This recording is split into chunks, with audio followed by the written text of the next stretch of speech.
नमस्ते श्रोतागण। कहानी चैनल में आपका स्वागत है। आइए सुनते हैं मालती जोशी जी की कहानी रिश्ते तो शमशान से चले आ रहे हैं। जानती थी सविता जाने से पहले मिलेगी जरूर। मैं पूरी तैयारी के साथ उसकी प्रतीक्षा कर रही थी। जैसे ही उसने आकर पैर छुए मैंने उसे वह पैकेट थमा दिया। उसने पैकेट खोला और एकदम गदगद हो गई। हाय, कितनी प्यारी साड़ी है। थैंक यू दीदी, थैंक यू वेरी मच। यह सुनकर मैंने कहा, नालायक, इधर दीदी भी कह रही है और थैंक्स पर थैंक्स भी दिए जा रही है। सॉरी, अब आपको थैंक्स दूँ भी तो किस किस बात के लिए? सारी रात गिनती में ही निकल जाएगी। चुप, यह बता साड़ी पसंद आई कि नहीं? दरअसल तुम्हें साथ ले जाना चाहती थी ताकि तुम्हारी पसंद से खरीद सकूं, पर तब सरप्राइज नहीं रहता। उसकी जरूरत ही नहीं थी। आपकी पसंद इतनी अच्छी है कि गलत चीज आप खरीद ही नहीं सकती, और सरप्राइज का तो आनंद ही अलग है। वैसे आज का दिन मेरे लिए अनेक सरप्राइज लेकर आया है। एक तो आपने सरप्राइज दिया, उससे पहले दफ्तर में फेयरवेल पार्टी, और सबसे बड़ा सरप्राइज तो दुबे जी ने दिया। कौन दुबे? मैंने पूछा। आपके सेक्शन ऑफिसर, उसने जवाब दिया। हाँ, और इधर उधर नजर दौड़ाकर उसने धीरे से कहा, आज सुबह उन्होंने मुझे प्रपोज किया। क्या? मेरी तो चीख ही निकल गई। अच्छा है जो केबिन की दीवारें कांच की हैं, नहीं तो लोग दौड़े चले आते। मैंने तुरंत खुद को संभाला और उससे पूछा, आज ऑफिस कैसे आई हो? ऑटो से।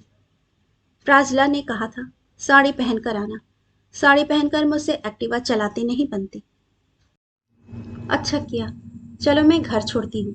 फिर हम कार में आकर बैठ गए। मैंने कार स्टार्ट करते हुए कहा, अब बताओ, मुझे बेसब्री हो रही है। दुबे जी ने किस तरह प्रपोज किया? सुबह सुबह मेरी मेज के सामने आकर बैठ गए। मुझे लगा बेस्ट विशेस देने आए होंगे। शुभकामनाएं उन्होंने दी और नए ऑफिस, नए लोगों के बारे में भी जानकारी दी। फिर एकदम बोले, सविता जी, आपने शादी क्यों नहीं की? मैंने कहा, सर ऑफिस में सब जानते हैं 12 साल पहले मेरे पिताजी को अचानक दिल का दौरा आया। उस समय मैंने बस स्नातक पूरा किया ही था। दोनों छोटे भाई पढ़ रहे थे। मैंने अनुकंपा नियुक्ति के लिए आवेदन दिया और संयोग से मुझे नौकरी मिल गई। पिता का पद तो नहीं मिला, पर जो मिला वही हमारे लिए नियामत थी। घर की जिम्मेदारियां निभाते निभाते इतनी व्यस्त हो गई कि शादी का विचार ही नहीं आया। यह सुनकर वे बोले, जिम्मेदारियां खत्म हुई या बाकी है? करीब करीब खत्म ही समझिए। बड़े भाई की इंजीनियरिंग हो गई है, छोटे की डॉक्टरी का आखिरी साल है। इंटर्नशिप के बाद नौकरी पक्की है। भाइयों ने भी कह दिया है कि नौकरी लगते ही मुझे शादी के लिए तैयार होना पड़ेगा, दादागिरी नहीं चलेगी। इतना सुनकर वे बोले, तो जब भी शादी के लिए सोचें मुझे याद कीजिएगा। मैंने कहा, क्या मतलब? दुबे जी बोले, इसे मेरा प्रपोजल समझिए। यह सुनते ही जैसे मैं आसमान से गिरी। मैं आपसे भी ऊंची आवाज में चीखी थी। फिर कुछ संभल कर कहा, सर, मिसेस दुबे की मृत्यु को अभी मुश्किल से 8 महीने बीते हैं। उससे क्या होता है? वह पिछले 2 साल से बिस्तर पर थी, यह भी जानती हो ना? उनकी इस बात का निहितार्थ समझ में आते ही मुझे तो जैसे उबकाई आने लगी। अच्छा हुआ गंगाराम उसी समय चाय लेकर आ गया और मैं उत्तर देने से बच गई। फिर जाते जाते बोले, थिंक ओवर इट। तुमने इस प्रपोजल के बारे में क्या सोचा? ये प्रपोजल भी सोचने लायक? मुझे तो याद करके भी झुरझुरी हो रही है। अच्छा हुआ आखिरी दिन उन्होंने यह बात कही, नहीं तो दुबे जी का सामना करना भी कठिन होता। सविता की बातों ने मेरे मन में भी उथल पुथल मचा दी थी। घर आकर भी उसकी बातें दिल से निकल नहीं पा रही थी। दुबे जी पर रह रहकर गुस्सा आ रहा था। पत्नी को मरे मुश्किल से 8 महीने गुजरे हैं। घर में 15 साल की बेटी और 13 साल का बेटा है, और वह सविता जैसी नाजुक सी लड़की से शादी के सपने देख रहे हैं। घर की विषम परिस्थिति के कारण उसे नौकरी करनी पड़ रही है।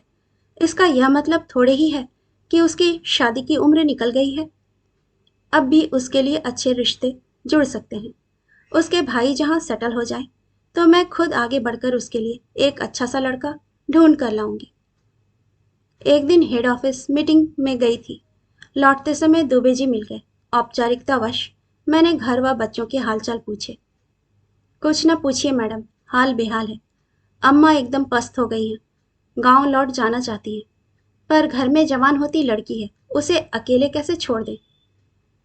बच्चों से 1 मिनट नहीं बनती, मुझे रोज धमकी देती है कि शादी कर, नहीं तो मैं बड़े भाई के पास चली जाऊंगी। तो शादी कर रहे हैं? मैंने पूछा।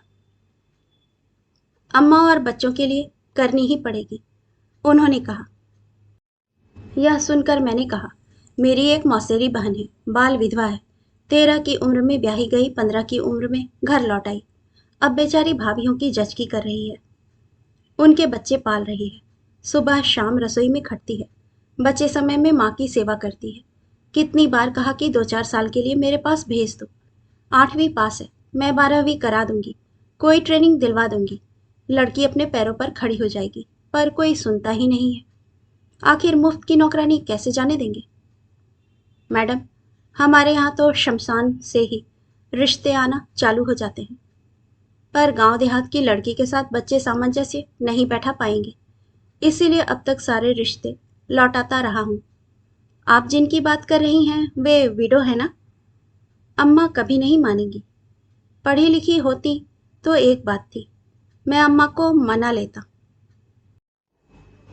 पढ़ी लिखी तलाकशुदा चलेगी, दुबे जी बोले। तलाकशुदा? कुछ देर सोचकर मैंने कहा, हाँ, LIC में काम करती है, 25,000 वेतन है। दुबे जी बहुत उत्साहित होते, उससे पहले मैंने अगला वाक्य भी ठोक दिया। 8 साल का एक लड़का है। मेरा पहले ही एक बेटा है, दूसरा नहीं, दुबे जी ने कहा। बेटे को रखने वाला कोई नहीं है, मैडम ने भागकर शादी की थी, तो वह दरवाजा भी बंद हो चुका है। और जिसके लिए घर छोड़ा वह नालायक नौकरी ढूंढने अमेरिका गया, तो वहीं का हो गया। मेरी सहेली कहती है, बच्चा तो मैं अच्छे से पाल लूंगी, पर मैं उसे घर परिवार और पिता का प्यार देना चाहती हूँ। दुबे जी बोले, बच्चा नहीं होता तो हम एक बार सोच सकते थे। अम्मा बच्चे के लिए कभी राजी नहीं होंगी। शहर में बहुत सी लड़कियां होती हैं जो बड़ी उम्र तक बिन ब्याही रह जाती हैं। सोचता हूँ उनमें से किसी का उद्धार कर दूं। मैंने कहा, दुबे जी, जो लड़कियां बड़ी उम्र तक बिन ब्याही रह जाती हैं वे ऐसे शौकिया नहीं रहती। उसके पीछे कारण, समस्याएं, परेशानियां, जिम्मेदारियां होती हैं। उनसे शादी करने का मतलब है उनकी परेशानियां, जिम्मेदारियां साझा करना। आपसे हो सकेगा यह सब?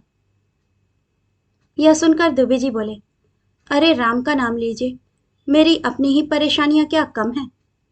और उस दिन यह चर्चा इसी बिंदु पर शेष रह गई। 6-7 महीने बाद सविता एक दिन अचानक ऑफिस में प्रकट हुई। देवी जी शादी का कार्ड देने आई थी। मैंने गले लगाकर उसे बधाई दी और कार्ड पढ़ा। फिर पूछा, ये मनीष जी इतने दिन तक कहाँ थे? बड़ा इंतजार करवाया। वह बोली, समझ लीजिए मेरे ही भाग्य से कुंवारे रह गए थे। मर्चेंट नेवी में थे, 3 बहनों की जिम्मेदारी थी, तीनों से निबट गए, तो नौकरी छोड़कर घर आ गए। बोले अब घर छोड़कर नहीं जाऊंगा, यहाँ कोई बिजनेस कर लूंगा। बिजनेस करना इतना आसान नहीं होता मैडम, जोखिम होता है। जोखिम कहाँ नहीं दीदी, और तब तक मेरी नौकरी तो है ना। वह इतनी उत्साहित थी कि उसकी खुशियां धूमिल करने का मन नहीं हुआ। फिर मैंने चुटकी लेते हुए पूछा, दुबे जी को कार्ड दिया कि नहीं? दुबे जी, माय फुट, सबको बांटेंगे तो उन्हें भी मिल जाएगा, और मैं चाहती भी नहीं कि वे आए। फिर एक रोज दोपहर को अचानक दुबे जी मेरे केबिन में आए।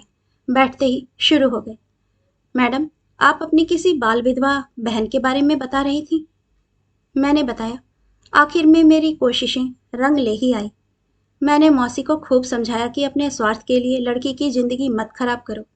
तुम्हारे बाद वह नौकरानी बनकर रह जाएगी, और भाइयों के बाद उसका क्या हाल होगा। लोग सीधे वृद्धाश्रम भेज देंगे।